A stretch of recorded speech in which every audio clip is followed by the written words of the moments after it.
C'est certain qu'on s'inquiète toujours que notre enfant ne parle pas beaucoup ou encore ne parle pas clairement. Il faut garder en tête que les enfants ont tous leur propre rythme de développement. Comme parents, on a quelque chose à faire pour aider notre enfant. C'est certain qu'il faut garder en tête qu'un échange de communication doit être naturel, un peu comme si on parlait avec un autre adulte. On ne se permettrait pas de faire répéter 4, 5, 6 fois un mot qu'un autre adulte a dit et qui n'était pas prononcé correctement. Alors qu'on a tendance à le faire à l'enfant en pensant que ça va l'aider à apprendre, ça va l'aider à mieux produire ses mots, à être plus clair, à mieux prononcer. Ce n'est pas nécessairement le cas. Je dirais même que ça risque d'être frustrant pour un enfant de constamment répéter. Ce n'est pas naturel comme échange de communication. Ce qu'on peut faire, par contre, comme parents, si notre enfant nous parle, c'est de reprendre ce qu'il nous a dit. On appelle ça donner des modèles, faire du modeling.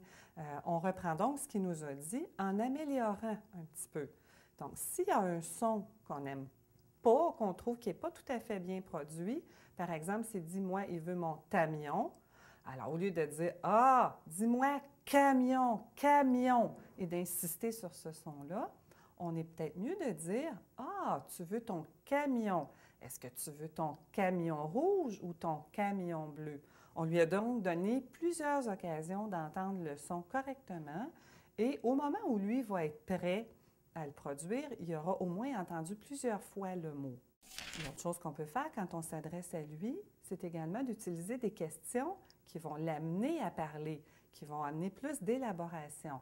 Par exemple, si on lui dit « Qu'est-ce que tu as mangé aujourd'hui? » il y a beaucoup plus de chances qu'il réponde avec plusieurs mots que si on lui dit « As-tu mangé ta collation à la garderie? » Ce qui amène comme réponse soit un oui ou un non.